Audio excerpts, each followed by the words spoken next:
is one of our Wednesday webinars. Actually, I believe this is the third or maybe the fourth one we've done in March. And we just see one of our strategic priorities is to provide professional development to health science educators across the nation. And certainly this pandemic has thrust us into being able to do that in a big way. And so if you were with us last week, we did a couple of webinars for health science state leaders as well as health science teachers. And we provided online resources and lots of detail to be helpful to those of you who are delivering your curriculum digitally. That recording is posted at healthscienceconsortium.org/webinars, along with a PowerPoint that has some links to some online resources that some of our very generous partners shared, as well as some teachers who created a large Google Drive for you to be able to use in your classrooms. So this happens a couple of Wednesdays a month, and today we're excited to have one of our partners with us from the American Medical Technologies, and they are professional members of the National Consortium for Health Science Education, and Kathy Cilia serves as the representative for professional associations to our executive council. So we were thrilled when she would bring on Nicole, and they would provide this opportunity for you. They are all recorded, so you can go back. We're getting some feedback, so if someone's not muted, if you can make sure you're muted, as well as make sure your video is on. The webinars are recorded, like I said, and this PowerPoint will be there as well for your reference, and they have some other resource materials that they've allowed us, with their permission, that we'll post on our website as well.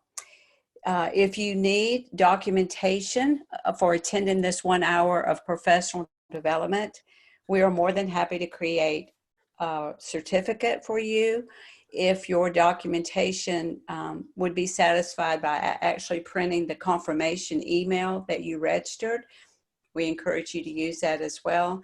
However, if you need an official certificate from the consortium, you just need to email me, and then we'll get that back to you electronically.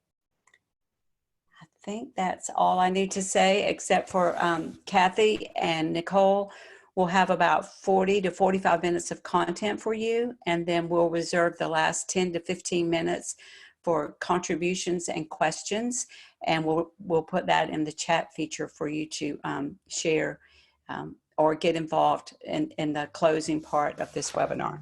So with that being said, I'm going to turn it over, I think, to Kathy. She's going to do some introductions. And thank you so much, Kathy Cilia, for being with us. Nancy, is it possible for you to unmute Kathy's cell phone line? She's saying that the audio on her computer isn't working. Okay. Well, we wouldn't know. We can look for her cell phone do you know what her cell phone number is? Because yes, it's the 708 number. Okay, so can you go ahead and start, and then Phyllis will be looking for the 708 number and get her unmuted. Okay. She should be unmuted now. Okay, good. Thank you, Phyllis. Kathy, can you hear us? Yes, I can hear. Can everyone hear me? Yes. Yes, yes. Good, good. Thank you for doing that. Okay, so we're ready to start here. Hello, everyone. Thank you for taking time out of your busy day to listen to this webinar. I know that the last few weeks have been extremely stressful for everyone. I know that all of your students are suddenly being sent home. I think the case in almost every state now. And it's not just for spring break, it's for an extended period of time. And schools like you are scrambling to find online material and resources to fill that time gap. And I just wanted to tell you that we are also feeling the stress here at AMT from the other side. We are a certification body and have had an influx of calls from students and schools who have not yet had a chance to complete their externships they're in the middle of their externship or they haven't yet started their externships, and the clinical sites, as you can imagine, are busy with patients, and so they haven't had a chance to do that. And then in addition to that, our students take exams through Pearson VUE testing centers, and all of them have closed temporarily. So students and schools are scrambling, trying to figure out what to do. So it's really, really been crazy. And I think it's been like that for everyone, and it's been like that everywhere. But we are resilient and flexible and able to quickly come together to make it all work out. So again, thank you very much for being here during this very challenging time. So the subject of our talk today is industry recognized credentials. It's a term that's used out there, but we just wanted to give you the perspective of a professional credentialing agency and what that term means to us. So now, by way of introductions, you're seeing the slide here. I am Kathy Cilia, the one on the lower left, the Deputy Executive Director for AMT. I've been with AMT for about 12 years. And in my previous life, I worked in the clinical laboratory, and you've been hearing a lot about clinical laboratories at this time because of the coronavirus. So yes, I would have been out there doing those tests if I was still in the laboratory. But most of my career has been spent working in a healthcare professional association like AMT. And with me today is our senior psychometrician, Nicole. So before I started working at AMT, I had absolutely no idea what a psychometrician was or what one did, but I learned very quickly. And after seeing this presentation, I think you'll get a better appreciation as well. So Nicole, would you like to briefly introduce yourself? Sure. Thank you, Kathy. I have been with AMT for about 7 years now, working as a psychometrician alongside our director of test development. And there's been a lot of changes at AMT since I have been there. We've added a number of new certifications, and it's been very exciting, and there's always a lot to learn. And I've learned a lot about the healthcare and allied health industry, just being with AMT, because my background is really measurement and statistics prior to entering the certification world. Okay, so let's get started. So next slide, please.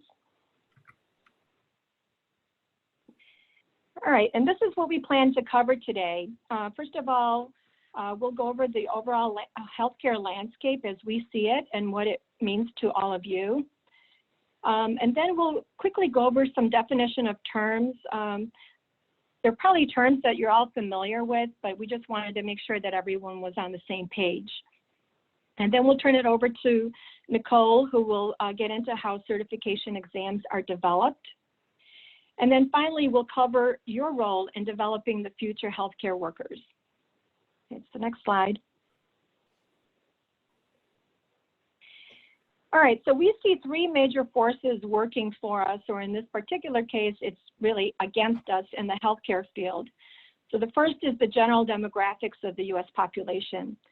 As you all know, there are many baby boomers out there, and they're about ready to retire. 1 in 4 Americans are over the age of 65, and 10,000 boomers reach retirement age each day, and this includes healthcare workers. So we know that that's a very scary statistic. In addition, we have about 80% of the seniors that are living with at least one chronic health condition. And again, this is another scary statistic because we see it, especially now with this corona crisis, those are the people that are the most vulnerable. So care is needed because of all of these retirements. So both the supply and demand side of this curve are affected. Next slide, please. So problem number 2 is this shift that's currently going on in healthcare, and it's this transition in the payment models from fee-for-service to value-based care. So what is fee-for-service? Well, it's basically where reimbursements are set for each test or service that is administered. So the more tests that you do and the more services that you perform, the more you get paid. So you could see that this kind of reimbursement model favors quantity over quality. So in contrast, what we're moving to is a value-based team care that is more on the qualitative side. So in a value-based model, reimbursements are bundled according to patient outcomes. So for instance, if a patient is being treated by a team of professionals for a chronic condition, let's say diabetes, that team gets paid based on the bundled services that they performed for that patient or for that outcome or for that episode. So it's not based on individual services. So, so reimbursements are better controlled that way. So what this really amounts to is that the employers need staffs with specialized skills in order to be a part of this team, and so they can more proactively address the needs of their local population. Next slide, please. And then finally, there's been a shift in the traditional education model, and I'm sure that some of you are aware of this because this is near and dear to your hearts. Enrollment overall is decreasing. As a matter of fact, I've seen a statistic that in 2019, as compared to 2018, there was a decrease of 1.7% in overall school enrollment, and this trend has been going on for the past few years. And then also there have been a number of school closures, especially on the post-secondary side. Since 2010, there have been more than 2,000 career programs that have closed, and that's nearly half of them. So the student populations that have been displaced or dropped has been about 1.6 million. And then finally, there's been less of an emphasis on degree-bearing programs and more emphasis on the non-traditional student, including programs, students that go through programs from through career and technical education and from high schools. So all of those students that have been displaced by all those school closures are now, there's a need to get those students educated and trained and out into the workforce. So it actually puts all of you in a very good position. Next slide, please. So the current situation is that we need a lot more healthcare workers. In fact, employment of healthcare occupations is expected to grow 14% through 2028, which is much faster than any other set of occupations. And that is adding 1.9 million new jobs to the marketplace. And healthcare occupations will add more jobs than any other occupation group. Next slide. So let's take a look at some of the healthcare occupations that are most needed. I pulled these statistics out of the Bureau of Labor Statistics, and you're more than welcome to go onto the website and look this up. But I pulled out all the healthcare related ones, the top healthcare related ones. And so you will see that a number of them are actually don't require a college degree. So home health aides, number one healthcare related occupation with a large growth rate. Personal care aides is another one, and so forth down the line. And then finally, medical assistants, which is an occupation that we know very well because we all offer certification for it. There are huge shortages of medical assistants right now, so definitely someone needs to pick up the slack. And just as an aside, is kind of a funny, when I was looking at these occupations, I found a couple of them that are above home health aides. Home health aide actually is the number 3. The number 1 and number 2 occupations have to do with solar and wind turbine service technicians. So if you care to offer those in your high schools, those are the number 1 and number 2 occupations. Next slide. So what the employers need are healthcare workers who have flexible competencies, which means that they can be utilized in many different areas of healthcare, and especially those who have demonstrated their skills and competencies. And this demonstration is exactly where credentials come into play. So next slide. So what exactly is a credential? Here is a definition that's given by the U.S. Department of Labor's Credential Resource Guide. And I like it because it gives you the broad aspect of it. It's simply a verification of qualification or competence issued to an individual from a relevant authority or jurisdiction authorized to issue such credentials. And it gives you some examples here. So next slide. So these are all different types of credentials. So credentials to us is an umbrella term. It includes all of these things that are listed on the slide. So the first one is a license, which is a credential granted by some sort of federal or state or local agency. So it's a governmental agency. Then there is a degree or a diploma, and that's typically conferred by an educational institution such as yours. And then certification and certificate are two terms that some people get mixed up, and so I just wanted to spend a little bit more time talking about those. So the basic difference is that a certification is a third-party validation of what the student has learned. So there's typically a firewall between the curriculum and the exam. The entity developing the curriculum is different from the entity developing the exam. A good example of a certification is, and one that you're very familiar with probably, is Precision Exams. So they are a third-party certification agency that gives their exams to your students and they're not involved with your curriculum at all. AMT happens to be another type of certification agency, but we're on a slightly different level, and so we'll talk about that a little bit later. In a certificate situation, both the education and the test are coming from the same entity. So a student goes through some sort of a curriculum, and then they take the exam that is developed basically by the same entity who provides the curriculum. So that is a certificate. I hope that that's clear, but if not, we can answer some questions through chat. So next slide. So what is an industry recognized credential? Well, I've got a definition here. It's developed and endorsed by a nationally recognized industry association or organization. And this is the important part. It's what is sought or accepted by companies within the industry sector for the purposes of hiring or recruitment.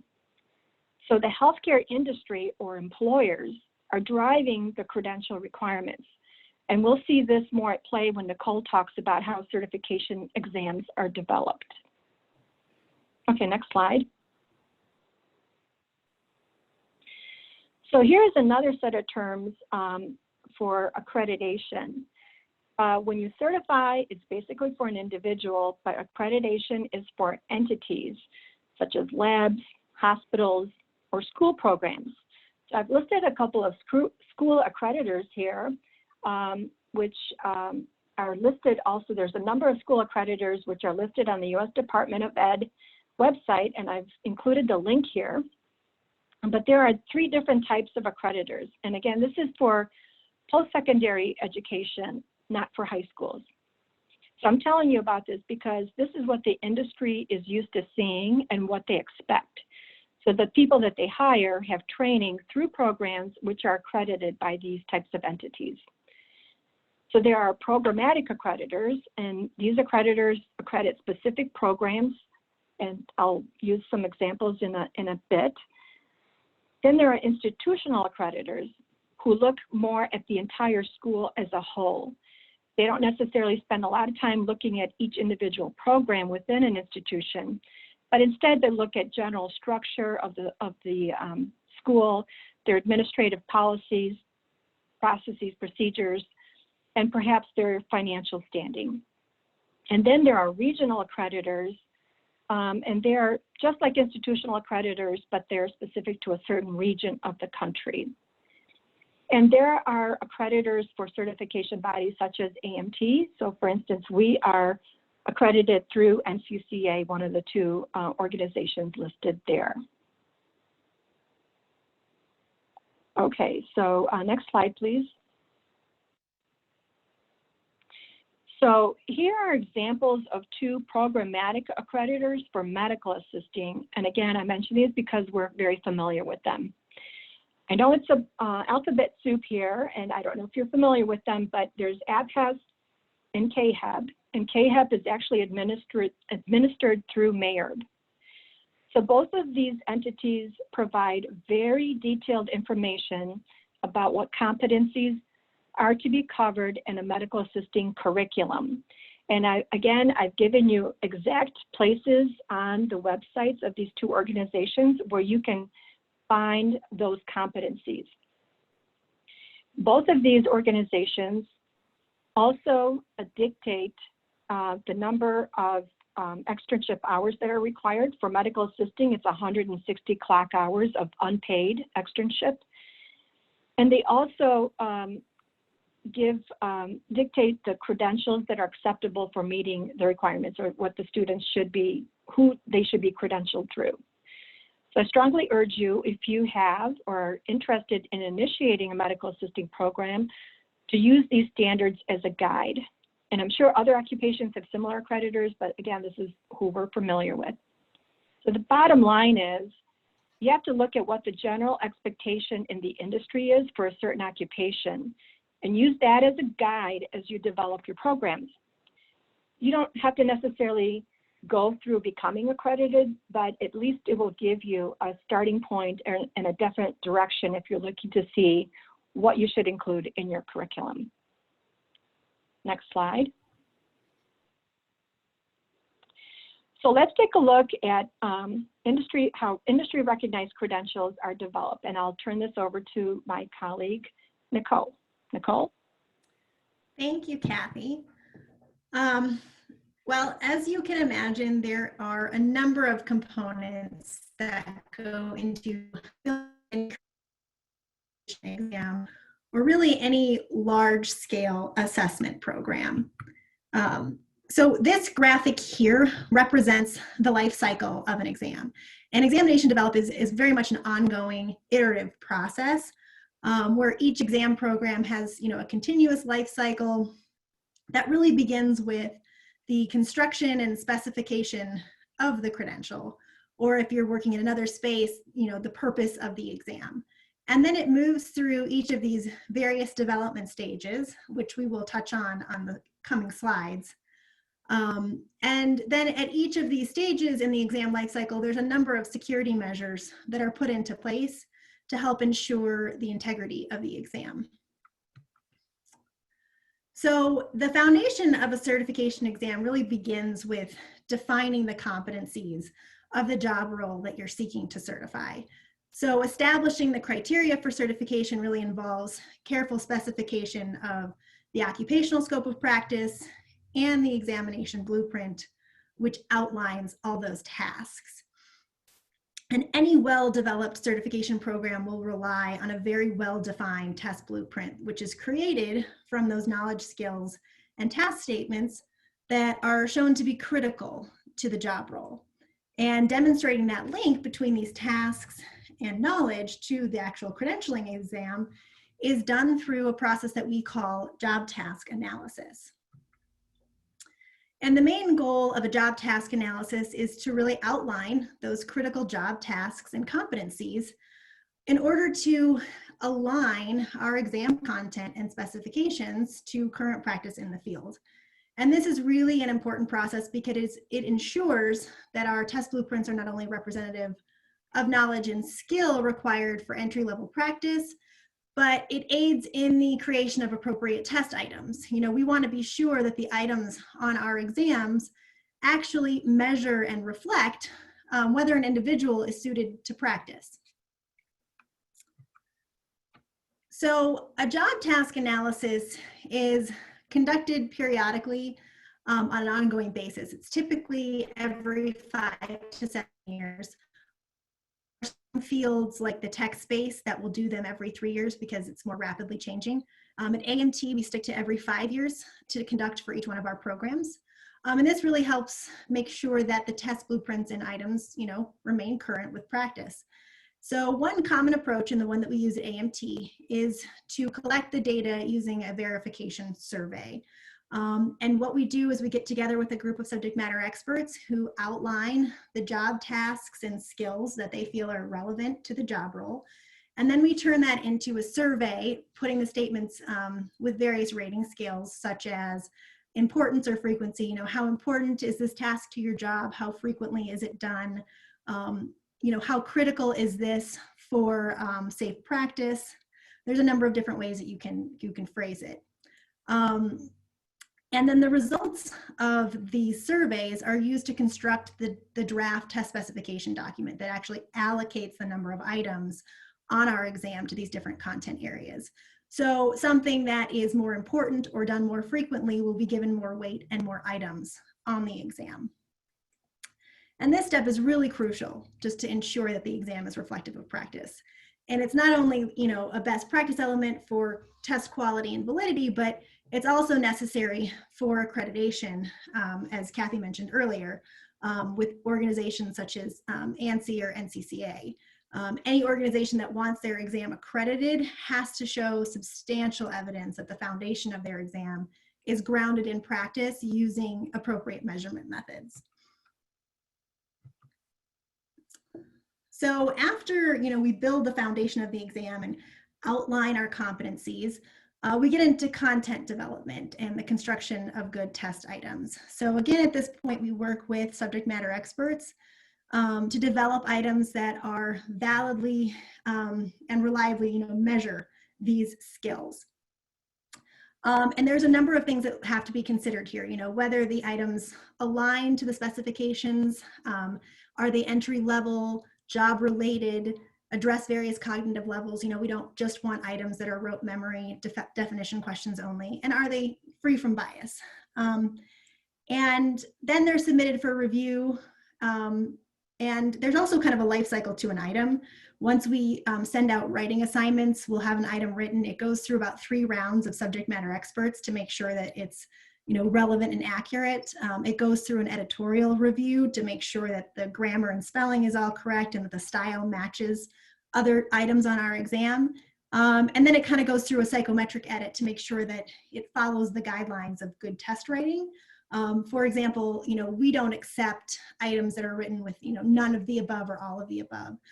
So we have to make sure that all the items meet these guidelines. And once it's passed all of those stages, it gets entered into our item bank as what we call a pre-test item. And it can be then inserted on an exam as an unscored item. And we like to see how it performs on the exam statistically. And if it performs well enough, then we turn that item into what we call an operational item that can then be a scored item on the exam. Now, after the item pool has been built and we have enough items that adequately address all of our competencies, we can then build our test forms. And we use the exam specifications as our guide to building the test forms. We will also usually do multiple test forms at a time, which not only like facilitates retesting of failing candidates because we don't want someone failing to take the same exact exam, but it also helps in security measures to address concerns of overuse of items or item exposure. When items are out there too long, people know them, they circulate them, and then all of a sudden they aren't effectively measuring their knowledge anymore. So another critical element of exam development is called establishing a passing score, or the level of performance required to pass. And we do this through standard setting, which is really the process of translating that performance standard to a score. The first step of that, we get subject matter experts together again, and we have them establish the performance standard, where we actually have them define those skills that are necessary for them to know to be certified and work in the job role, and the things that would be considered not competent enough to pass. And once we have that working definition, there's a number of methods that we use to translate that to an actual score on the exam. Now, standard settings are kind of like job task analyses where they're done periodically. There's not a set standard for every so many years. You always do one when you develop a new program, but after so much time, you want to revisit your passing score to make sure that it's still reflective of the ability level that you're trying to certify. And things like, if there's a large change in content, maybe after a task analysis, you've changed your blueprint quite a bit, it's a good idea to reset your standard. And then once we have our test forms built, we go about publishing and administering our exams. Fur seals, sea lions, and walruses can pull their back flippers under their bodies to use as legs. Sorry, I'm getting some feedback on something. Seals, however, can't use their rear flippers for Is- walking. So they Everyone use make their sure that you're flippers for muted. We're running hearing and about running. sea lions. Okay.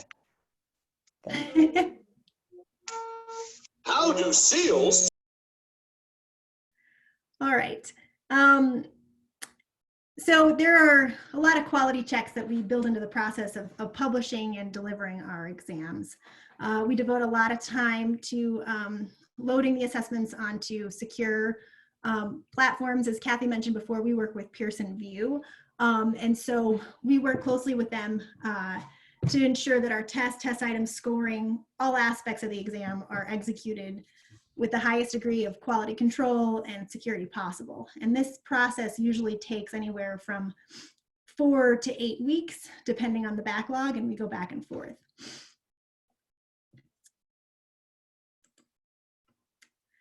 And then after we have published and administered our exam, the next step is exam analysis. And at AMT, we do exam analysis twice a year. Some programs do more or less frequently. We will, when we launch a new form, check in with it about a month later to make sure that it's running smoothly. But twice a year, we do a full data analysis on every form that's been administered that year. And there are two main components to our analysis, an item level and a test form level. And at the item level, there's a number of different indices that we look at, which include the difficulty of the item, the discrimination, how well it discriminates between high and low performers. And then we do a detailed distractor analysis of all distractors within the item to make sure that they are being chosen and that they're being chosen by candidates that are lower performing. If an item is only using one distractor in the correct answer, it's not giving us enough information. So we look at stuff like that and toss them when we need.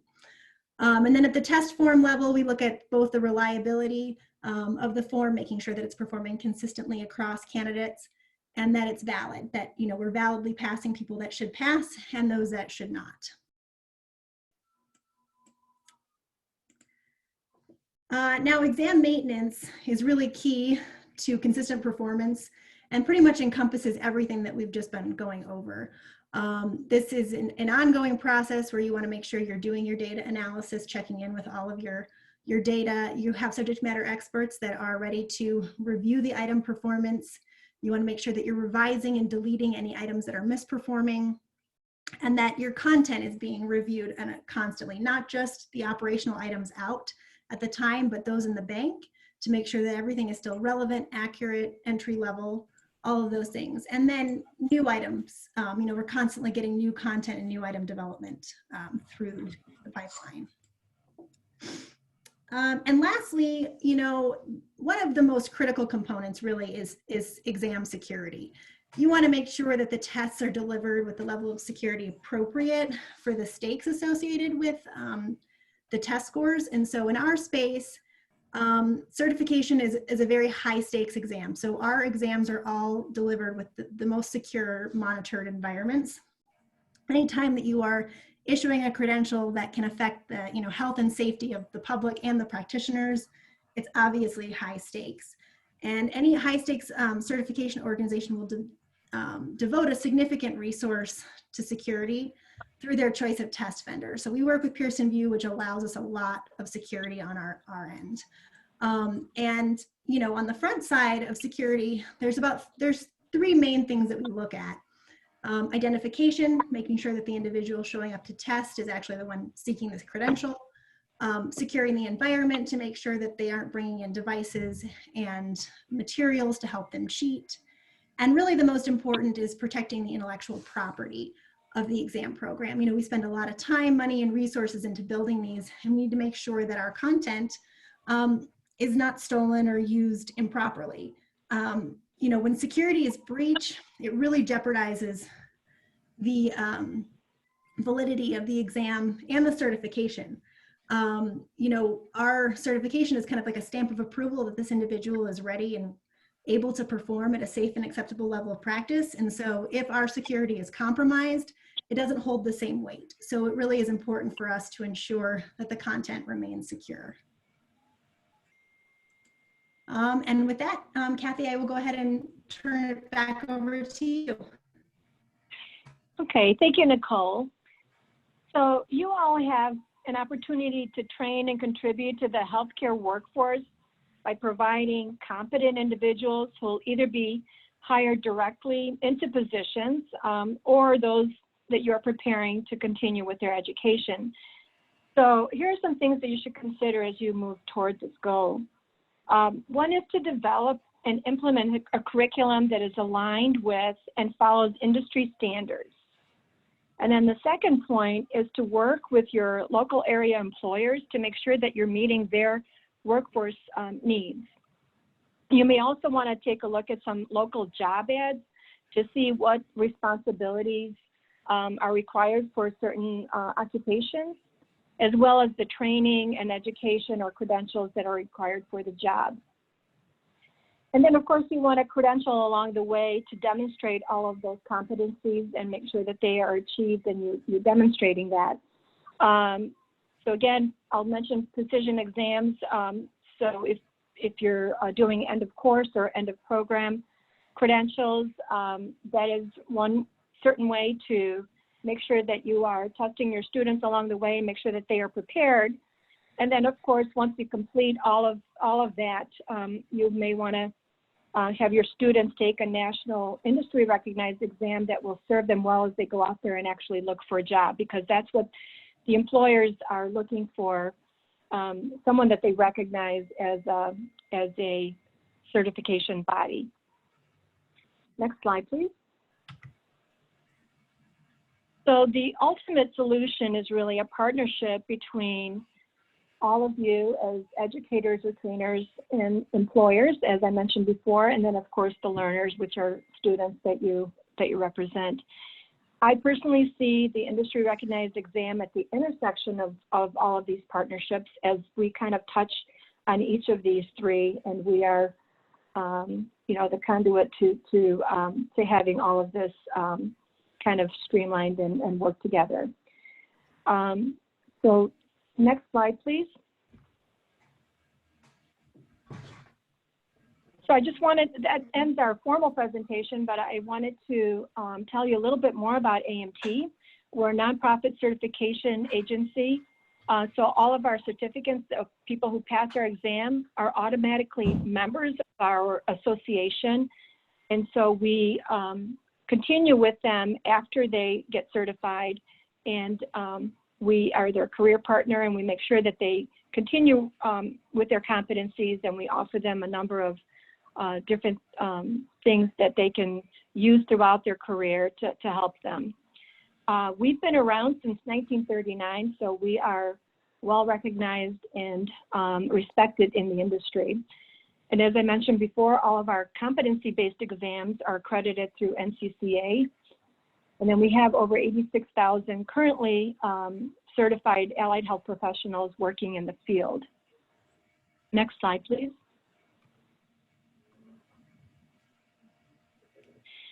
So here are the exam-based certifications that we offer.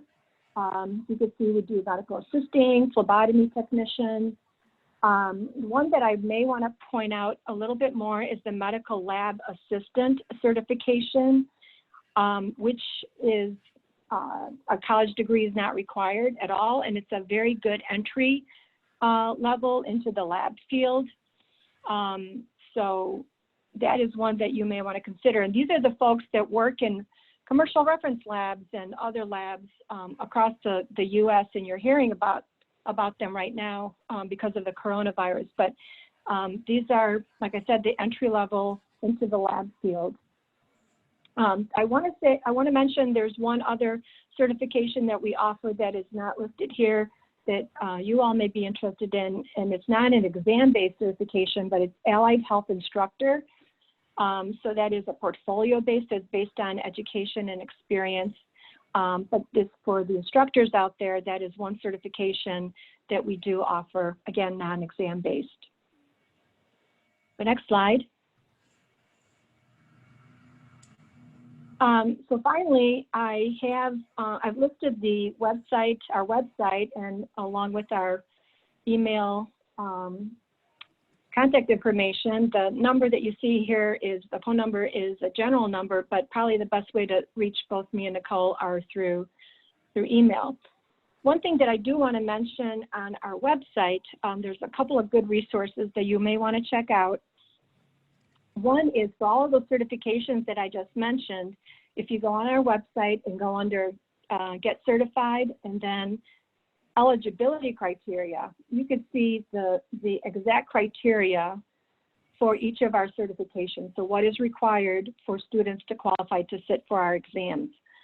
I've also included, and Nancy will include it with a presentation, a summary of all of those eligibility criteria. So you'll have at a glance look at as well. I don't see that CMLA, the lab assistant one, is listed, so you'll have to go onto the website for that. But they're available for you. The other resource on our website that may be useful to you is, again, if you go under Get Certified and then Prepare for Exam, we have all of the content outlines of our exam, and some of them are very, very detailed, and it gives you an exact, not exact, but a percentage of questions that are on each topic in the certification exam. So again, very useful for you as instructors, as teachers, to see what is included. It's a test blueprint of our exam. I've included also with the presentation a white paper that lists competencies for a medical assistant, and it's an interesting read. And then I also wanted to let you know that we're currently working on offering a couple of free education topics that may be relevant to your students. So as you're kind of trying to figure out what to offer to your students online during this crisis, we're offering this for a limited time to you all. And Nancy will tell you exactly where that is. So with that, I'll end the presentation and we'll be happy to answer questions. Thank you. Okay, so if Nicole and Kathy, if you can just stay unmuted, I'll try to capture some of the questions here. Do you publish a cut score for any of your credentialing examinations? We do not. Okay. Also, there was a question about, is there a reason for that, or is there any more explanation you want to provide for that? It's a complicated process. I don't know of any certification or licensing agency that actually relays that information.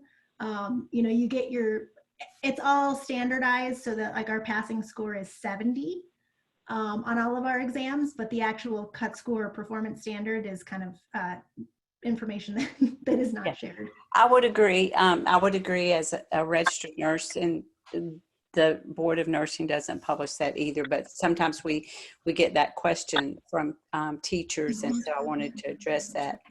There's a question here from Anthony about, and it's probably for you, Nicole, as a psychometrician. I like to say that word, psychometrician.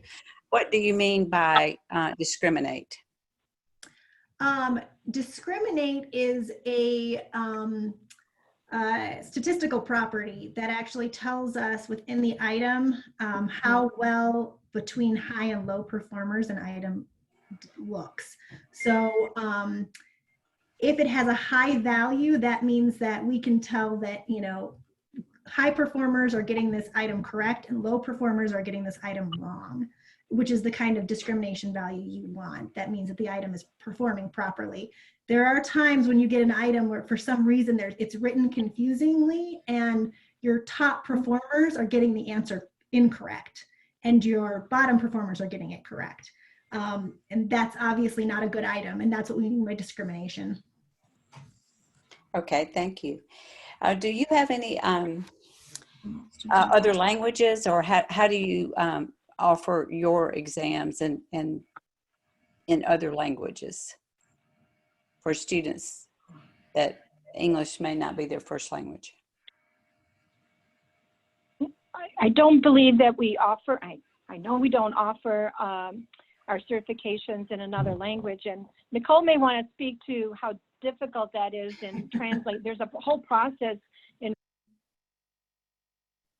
Yeah, no, it's something that it's really hard to do, and it does take a lot of time and resources to actually adequately take an exam and translate it to a different language so it means the same thing in both languages.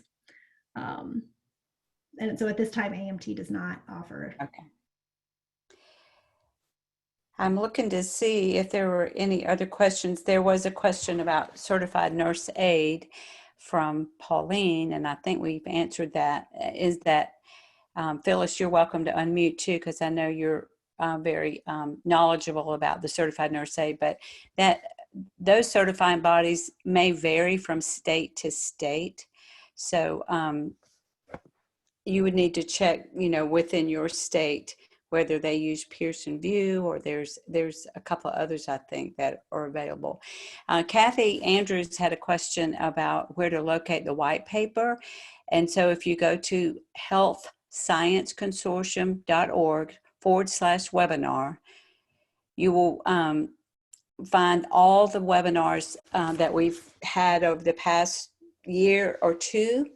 And so we post the recording, like today's recording will be there by Friday.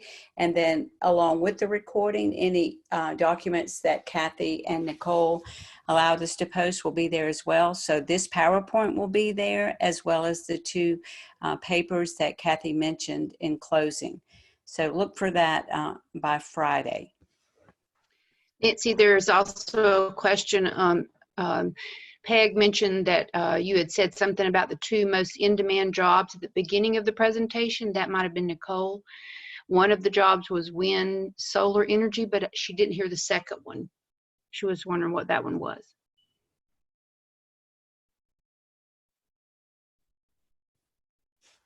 Nicole, is that you? No, it was Kathy. That was Kathy. Kathy. Okay, I'm sorry. I couldn't remember which one talked about that. Is Kathy on? Okay, we may have lost. Let's see if Kathy just put the source there for the job. She put the link there, Peg. You should be able to see that. Thank you. Okay. Solar. It was solar and wind turbines, and I don't know if one was solar and one was wind, but Gwen says she thinks so. Also, there was a question about 18 and students getting certifications before they're 18. Let's just talk about AMT. What do you have to be a certain age to sit for your exam? Those exams that you had on the screen there? That's better suited for Kathy, that question, and I don't know if she's on. I'm not 100% sure if there is an age limit on our exams. Okay, but I know Sanford's also talking about their ability to be able to work, and that varies from organization to organization, and sometimes state to state, and sometimes career specialty area to career specialty area. Hello, can you guys hear me? We hear you, Kathy, but there's a lot of feedback. I'll try again. No. All right, I will not speak.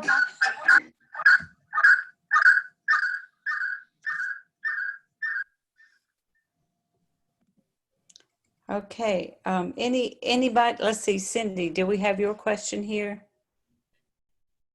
She said, since most of the exams are post-secondary, is there a time limit once the student has received the certification? She said, sorry, I didn't send the question quickly enough to follow the under 18 question. I realize that each certification follows the criteria for each, and I can't see the rest of the question. So Cindy's asking about post-secondary and time limit. So that may have kind of been answered by or that maybe one Kathy needed to answer. Okay. Let's see. Oh, it says because they're still, Students can test before 18, but employers cannot have them on site under 18. okay. And then someone, thank you, Janet. I know Kathy put in the website where this information is. It's also in your confirmation email, or in all the promotions that we do about the webinars. We always put the link where the recordings would be found, or you can go to our website and just search for webinars. But we always try to put that on every promotional item about the webinars where the posting will be found. Here's one. Are there industry areas that may accept high school certifications as entry-level positions? I have high school students who are obtaining certifications, but industry will not recognize them because they are in high school.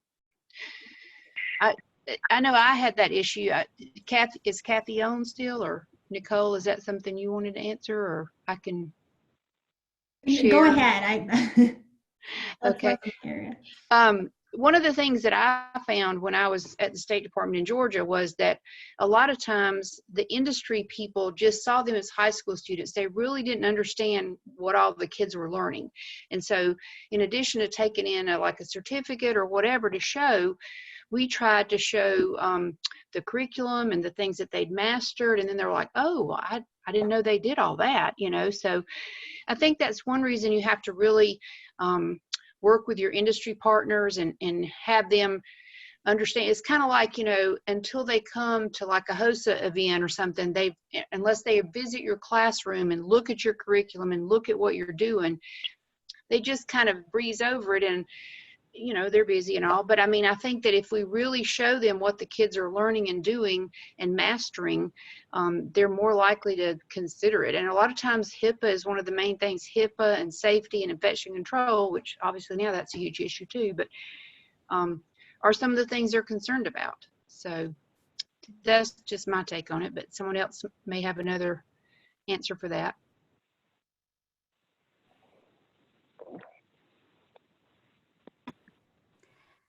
I see a few other questions here, but I think that people have answered them within the chat box about if there's computer-based exam, and their exams are delivered by computer through Pearson VUE. And let's see, it seems like there was one other one. Someone wants to know where the white paper has the list of competencies. I addressed that. You did that one? Get that one? Okay. I'll address it again, though. It'll be at healthscienceconsortium.org/webinars, and it'll accompany the recording of today's webinar. Okay. So this PowerPoint, as well as the other documents that Kathy mentioned, will be posted there by Friday. Okay. See if we've missed any.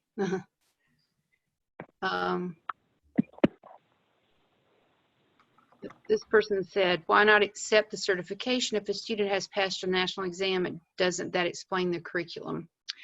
You know, it depends on what I think, in my opinion, it depends on what you're given from that testing agency that you can show them. If it just shows, so in the case that I was referring to, we were taking the consortium end of program exam, and it did, you know, show which areas they scored well in, which, you know, categories they did well. But we actually took that our national health science standards in and showed them those standards that were matching our curriculum, and that's what impressed them.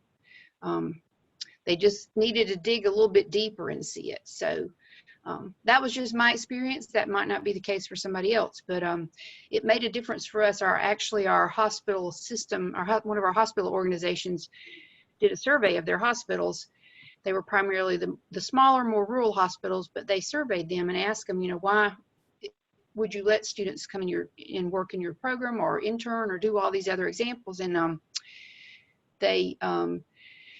they were reluctant, and they said what some of their reluctance was, and some of it was, how do I really know that they've, you know, they've done these things, or how do I really know that they can do this? And that's why we realized we needed to show them in a little bit more in-depth manner. And we had their test results and all, but we had to be careful. We had to show the class set. We couldn't show an individual students, but it just really did make a difference. You know, and it may not always make a difference, but in our case, it did help.